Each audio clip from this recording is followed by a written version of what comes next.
and thank you for tuning in to watch my video. I've been wanting to do this video now for like a week or two, talking about living with Dexcom, my continuous blood sugar reader. I've had it now for almost a year, and it is a good thing to have, but it can also be something kind of hard to deal with when you first get it.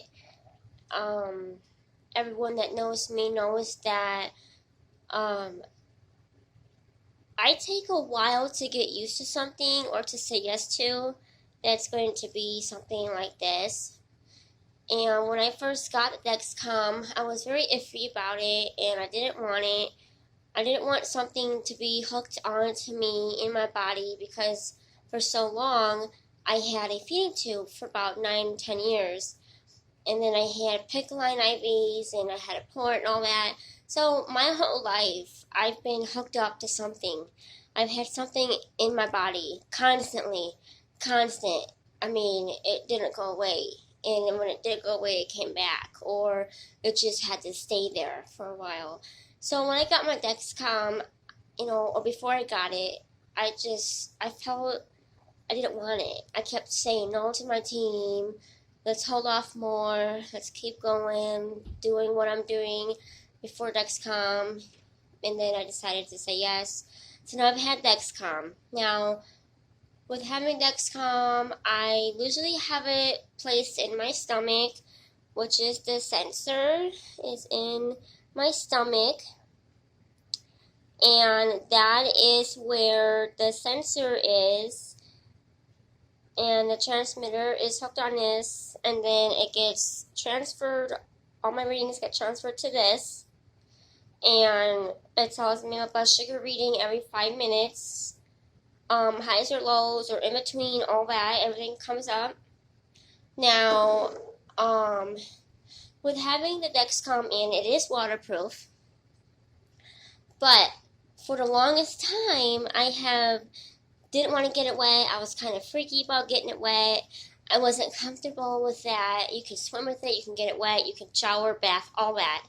It's waterproof. It's not going to hurt it. So I wouldn't take a shower, or I wouldn't shower with it. And when I took a bath, I only filled the water up so far so it didn't get it wet. Well, lately now, for the last, I want to say 2 months now, I've been showering with it in and getting it wet. Now, that was a very, very hard thing for me to do. I felt very uncomfortable with that, and I was a little iffy and scared because I didn't want to get it wet, and I'm so used to, when I had my feeding tube, I babied the feeding tube, and I had it right here. My feeding tube was right here. And whenever I showered or did anything, I constantly covered it with my hands or whatever. I just totally babied that thing constantly. And now I catch myself doing the same thing with my Dexcom. But my very first shower with my Dexcom, I kind of like just let the water hit my back and stuff. I didn't let it hit my front. And for a few showers, that's what I did. I didn't let the water hit my stomach or anything. I tried not to get it wet completely. And then the last showers I've been doing now lately, I've been just getting it completely wet. I just told myself it's fine. I need to shower properly. I need to, do life with this Dexcom in my stomach. I need to do this. Now, with having Dexcom, you can place it in your arm, like the back of your arm or through here or whatever. And most people have a lot of fattening areas and a lot of chunk on them, and I don't. So I have been just doing my stomach because that's all it feels good in, and it's comfortable, and that's all I've known. Because, that's just a place that I want to do. I feel fine with that. You can do it in your inner thighs. You can do it like back here in your booty area and all that up there. But I'm so little. There's not much there to put it in with. So The other day, last week, I tried to put the Dexcom sensor in my arm. Now, most people because I've been watching videos of it, most people with Dexcom who can do it themselves, they don't need any help, there's no trouble. I watched tons of videos on it. It took me a good half an hour to get this Dexcom in my arm by myself. And because you have to, when you place it in, it's like a big needle thingy with the sensor on it, and you have to push it and all that. I did share a video of my first time doing a video placing it in to my stomach. So please go back on my page and watch that. It's on there. With me placing the whole thing, the whole sensor, transmitter, everything. In my stomach. It's all on video, so please go on my page and watch that. That way you know what I'm talking about with having to place it in.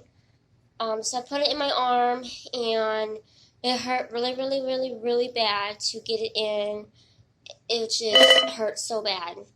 So I left it in though. I got it in. I just took the pain. Told myself it's just because I just placed it in. It should calm down and not hurt so much. Give it time. Well, like the second day, it was just still hurting. Very sensitive. Very it just did not feel right. It just hurt so bad, like needle pricks. So I had to take it out. I think I put it in Thursday and took it out Saturday morning, and then placed it back in my stomach. Now, for someone who's very small and doesn't have a lot of meaty fat and all that on their body, I don't think the arm is a good place to put it, and I'm never going to do that again. My arm is still very sore in the area I had the Dexcom sensor placed. It is very sore, and I have bruising, so it didn't work out. Other than that, I think that I'm just going to have to go with my stomach and just keep placing it in there, and you can switch sides. It doesn't have to be the same side, or it can be the same side or whatever. But I also get my shots in my stomach, so I have to like coordinate back and forth. So, and I'm also doing shots now in my arms. It's not bad, and I don't even feel it. So that's a new thing for me also. I'm giving my insulin shots in my back of my arms now on my own. I never used to be able to do it myself back on my arm because it's kind of hard because the pen is really long, and I have to like push the top down for the insulin to go through. So, I'm right-handed, right? So I'm like left-handed. I don't know if that'll work. I haven't tried it yet. So I've been doing my insulin shots now in the back of this arm. But I think that's all. I just wanted to share that piece with you guys on how I'm showering now with my Dexcom, where I'm placing it, where I'm not placing it, and how I'm doing. I'm working really, really, really hard on keeping my blood sugar levels, numbers, all that under 200. I've been having good days. Usually, I haven't had too many highs. Every once in a while, of course, you can't ever get away from it. But lately, I've been having a lot of lows. Need to rethink what I'm doing, how much I'm giving, and stuff like that when I eat now. But other than that, I'm doing all right with that. Hopefully, my A1C will be lower. I go September 18th for a recheck with my diabetes team in St. Louis at Barnes Hospital. So I'm excited to see where my A1C is and how well I'm doing. Other than that, everything else is pretty good. I just wanted to let you guys know that I am trying new things with Dexcom, with the placements and where I'm putting it. Like I said, the arm did not work out at all. It did not go well. Oh, and when I did it in my arm, it bled a lot. The bleeding was horrible. And then when me and Rose removed the sensor, there was a lot of dry blood and it was still like bleeding a little bit. So we had to clean it really good. But so I'm never doing that again. And I'm not gonna try the inner sides or whatever it's called right here in inner thighs, because that there's no fat there. It's all hard because I'm also working out, so I'm like hard muscle. So there's nothing fatty, nothing, you know, to even stick anything in. It's hard. So the life of a diabetic with no fat on her body. But alright guys, thank you. Any questions or anything you would like to talk about or ask me, you can please comment or send me a message, please. Other than that, thank you for watching, and I feel a lot better now doing this video. Take care everyone, thanks.